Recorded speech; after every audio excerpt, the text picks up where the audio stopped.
Hi, and thanks again for joining me on another episode of Sealed for Good. And today we're going to talk about vapour barriers. And I'm sure many of you out there have come across this, and it's a point of discussion for various applications in the market.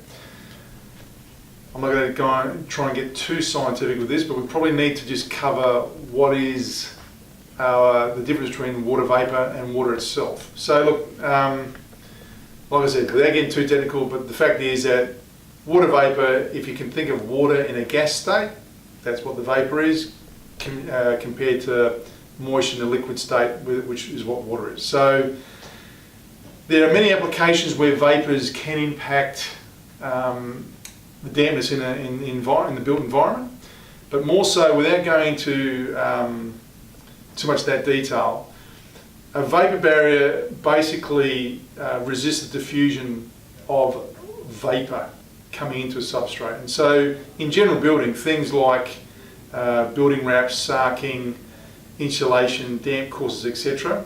are all used to prevent things like mould, mildew and all the airborne diseases that can come inside the built environment during around the whole structure of a building or home.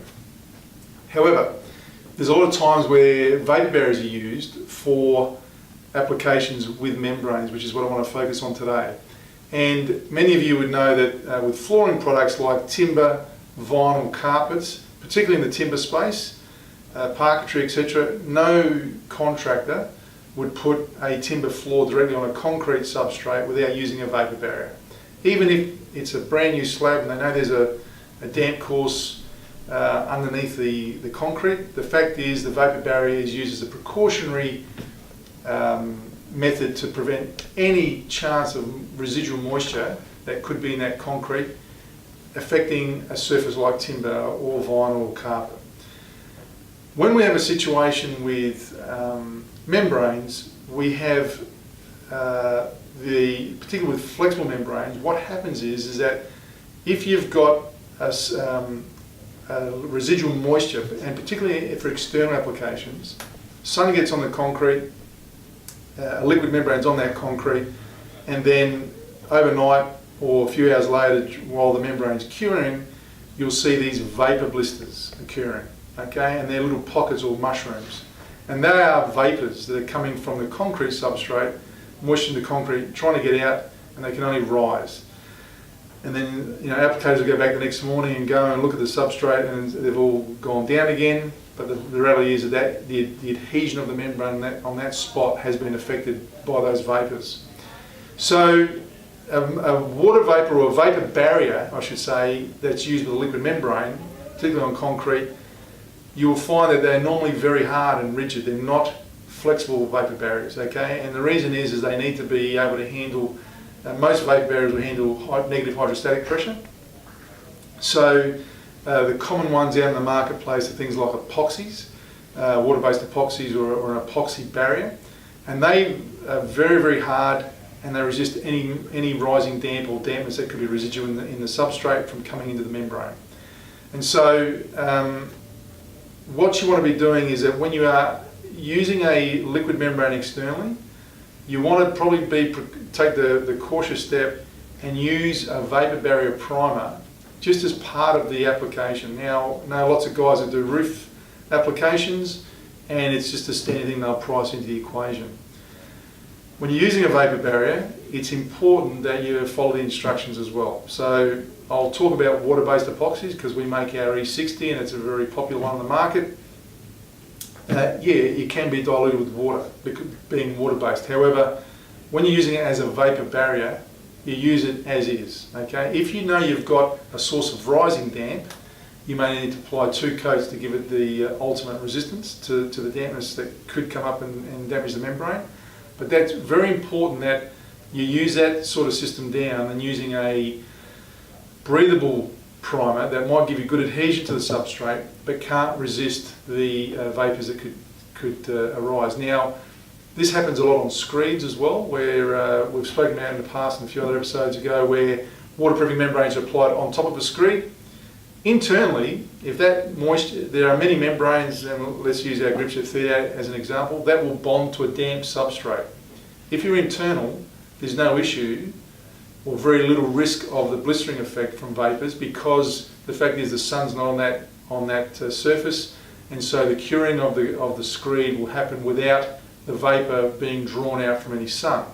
External application, that's a different kettle of fish, and that's where you've got to make sure that you've used that Vapour Barrier primer as a precaution to not affect your liquid membrane adhering to it. And some sheet systems are the same, they do require Vapour Barrier as well. And when I'm talking about other membranes, very, very common for even solvent-based liquids that are using Vapour Barrier systems for those applications. So be aware of that. I'm going to just briefly spend a couple of minutes on the two Vapour Barriers that the Gripset have got in our range. We have two in our range, our Gripset E60, which is our water-based epoxy, and our Gripset P10, which is our polyurethane Vapour Barrier primer. What is the difference between the two? The epoxy is a surface primer, so epoxies won't penetrate the substrate, but they have tenacious adhesion to the surface. So if the concrete is well prepared, clean, dust-free, you'll find that it will bite into the concrete and very, very difficult to remove. And so when that dries very hard, and both these products in our range can take solvents systems as well as water-based, but our P10 is superior to that. Our P10 product, the difference is it's 100% solid, so there's no water and there's no solvent in it. And what you've got is, if you look at this surface here, the P10 is a resin type primer. It will penetrate the substrate. So it actually, you'll find concrete or screeds, if you were to dig down, it actually has gone into the surface somewhat. Whereas with the E60, it sits on the surface, it bonds to the substrate. If I do a pull-off adhesion test on these, the P10 you'll find has actually, when you do the pull-off adhesion, has broken into the concrete surface, and I've got a few photos to show you that, as you'll see right now, and hence its adhesion. Very popular for flooring applications as well, outside just the membrane surface. And as I'm talking, I've got rain coming, so obviously some good waterproofing applications about to come our way soon. So the P10 is, being that 100% solids product, penetrates the substrate, it does finish smoother, it's moisture curing, so if you've got high humidity or a bit of residual dampness in the concrete, you'll actually find it dries quicker than the E60 product, but it really is horses for courses. The coverage is a lot different. P10, you get about 1 litre per 10 square metres, the E60 it's 1 litre for every 3 square metres.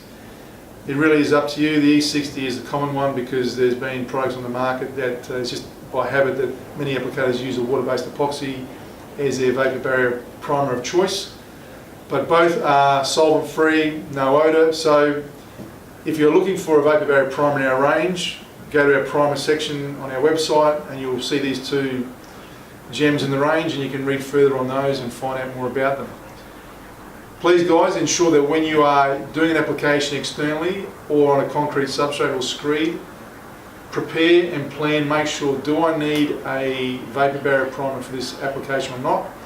If you do, you can refer to these ones. If you don't, then ensure that you've, and you can always do a quick test, I might just add, on concrete or screeds, that if you're not certain if there's residual moisture, particularly outside, you can just get a sheet of polyethylene film and sometimes just duct tape it to random spots just to see in the sun if any condensation is coming up. It's a brief indicator of whether you've got moisture in the screed or the slab. But if you're a real professional, you'll have a moisture meter. Invest in one of those. They're always good. You'll find the protective coating guys and a lot of flooring guys will use those before they touch a surface and price it up and apply it. I'd say that it's a good investment for any waterproofer out there doing their work as well long term. Guys, thanks a lot for joining me again on Sealed for Good. We'll see you in the next episode.